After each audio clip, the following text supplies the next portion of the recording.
Yeməkdən dərhal sonra yatmayın. Həkim sizi gözləyən təhlükəni açıqladı. Bu cür videoların davamını görmək istəyirsinizsə, videonu bəyənin və kanala abunə olun. Ən əsası isə zınqrov düyməsini basmağı unutmayın. Yatmaq və ya yuxulamaq, beyin fəaliyyət normasının minimal səviyyəyə enməsi və ətraf mühitə olan reaksiyaların azalması ilə müşahidə olunan təbii fizioloji proses. Bu proses məməlilərə, quşlara, balıqlara və bəzi başqa heyvanlara, həmçinin bəzi həşəratlara, məsələn, drozofillərə məxsus prosesdir.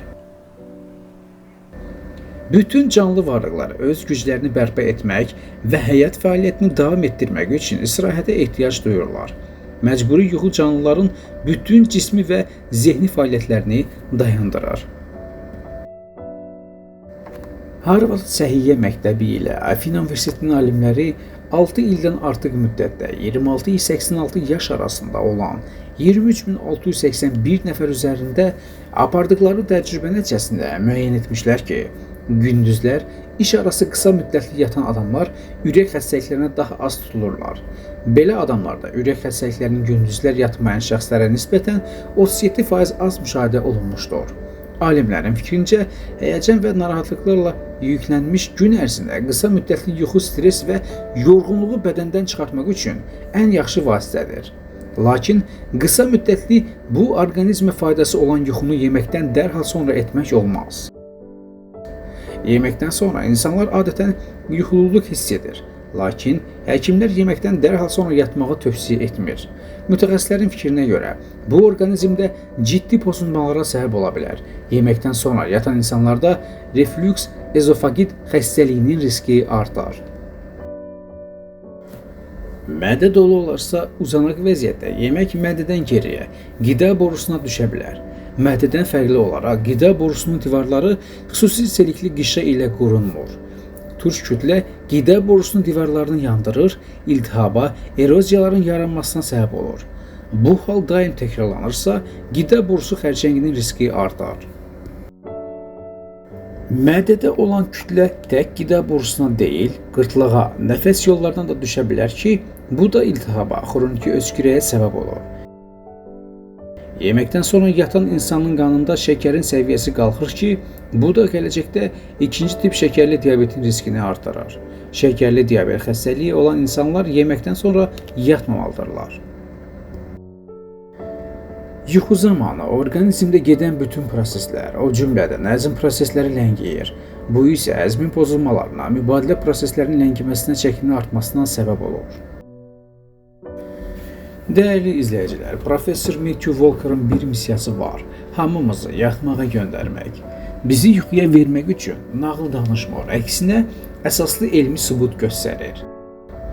Yuxuya müdaxilə etmək sağlamlığı təhlükə altına almağa bərabərdir və ömrümüzü qısaltmaq deməkdir. Az yatdığını deyən siyasi liderlər və ya yüksək biznesmenlərin bununla fəxr etdiyini eşitməmiş olmazsınız. Bütün bu rəqabətli yuxu məhrumiyyətindən yorulmusunuz. Yuxusuzluğun beyin və bədənimizə təsiri dramatikdir. O dərəcədə ki, bu təsir haqqında daha çox bildikcə şirin yuxusunu əyləncəyə qurban verənlərin mühakimə və qərarlarına şübhə ilə yanaşacaqsınız.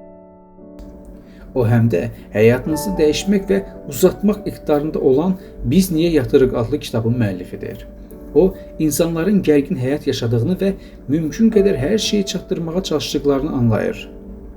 Amma haqlı şəkildə insanların çox yatmağa meyil etməmələrinin səbəbini başa düşmür.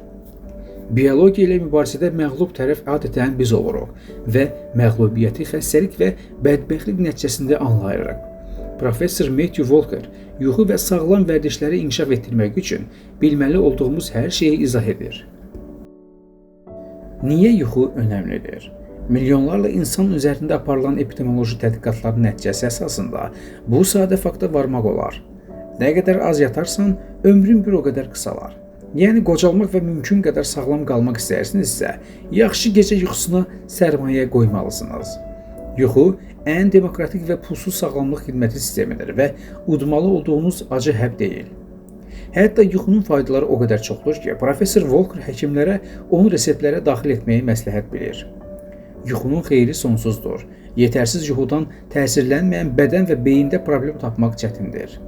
Amma söhbət təbii yuxudan gedir. Yuxu dərmanları yüksək dərəcəli xərçəng infeksiya və ölüm riski ilə müşahidə olunur. Dəyərli izləyicilər, sağlamlığımızı qorumaq hər birimizin borcudur. Onun üçün də paylaşdığımız bütün videolardan məlumatlanın, faydalanın və ən əsası əməl etməyi və kanala da abunə olaraq videonu bəyənib şərhlərdə fikirlərinizi bildirməyi unutmayın. Özünüzə yaxşı baxın, növbəti videolarda görüşənədək Allah amanında. Video sizin üçün lazımlı oldusa bəyənmə düyməsini basın. Kanal sizə maraqlı gəlirsə, hələ də kanala abunə olmamışsınızsa abunə ol düyməsini basa bilərsiniz və zınqrov düyməsini də basın ki, hər dəfə yeni faydalı videolar paylaşanda sizlərə ilk gəlsin və sizlər də bu videolardan yararlanın və təbii ki, əzizlərinizin yaxınlarınızın da faydalanmasını istəyirsinizsə, videonu onlarla WhatsAppda, Telegramda və Facebook və digər sosial şəbəkələrdə paylaşa bilərsiniz və onu da deyim ki, şərhləriniz bizlər üçün olduqca vacibdir. Şərhlər yazmağı unutmayın.